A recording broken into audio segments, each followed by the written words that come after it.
You must listen to the whispers of the wind, for they carry the secrets of the ancient trees. Though she was tiny, her heart was full of courage. वो जंगल का सबसे बड़ा जानवर था। उसके कदमों से धरती कांप उठती थी और उसकी चिंगाड़ पूरी घाटी में गूंजती थी। लेकिन अपने विशाल आकार के बावजूद गजराज कोमल और दयालु स्वभाव का था। एक तूफानी दिन, एक शाम आसमान में काले बादल छा गए, तेज हवाएं चलने लगी, पेड़ बेतहाशा हिलने लगे और जानवर आश्रय खोजने के लिए भागने लगे। चिन्नू पेड़ पर बने अपने ऊंचे घोंसले में बैठी थी। घोंसले के अंदर उसके 3 छोटे अंडे थे। अचानक हवा का एक जोरदार झोंका शाखा को हिला गया।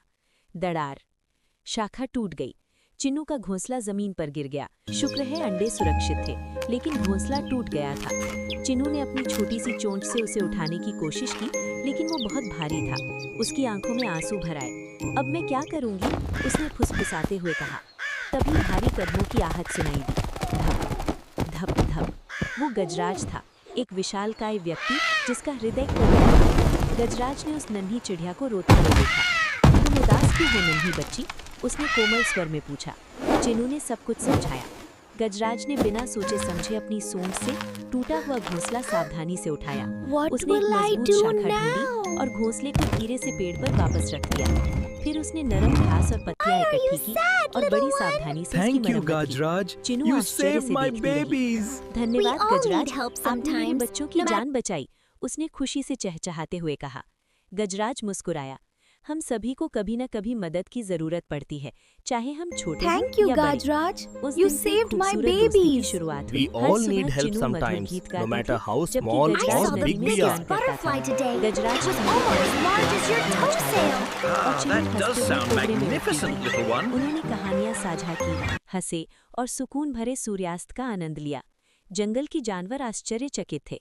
एक नन्ही चिड़िया और एक विशाल हाथी, उन्होंने फुसफुसाते हुए कहा। लेकिन जल्द ही उन्हें एहसास हुआ कि सच्ची दोस्ती का कोई आकार नहीं होता। छिपा हुआ खतरा। एक दोपहर जंगल के ऊपर ऊंची उड़ान भरते हुए चिन्नू ने कुछ असामान्य देखा। शिकारियों का एक समूह जंगल में प्रवेश कर चुका था। वे फुसफुसाते हुए नदी के किनारे बने रास्ते के पास एक गहरा गड्ढा खोद रहे थे। वही रास्ता जो गजराज हर दिन इस्तेमाल करता था। चिन्नू के दिल की धड़कन तेज हो गई। वे गजराज को फंसाना चाहते हैं, उसे एहसास हुआ। बिना समय गवाए वो तुरंत वापस लौट गई। बहादुर बचा। गजराज रुको, वो जोर से चिल्लाई। लेकिन गजराज को उसकी बात स्पष्ट रूप से सुनाई नहीं दी।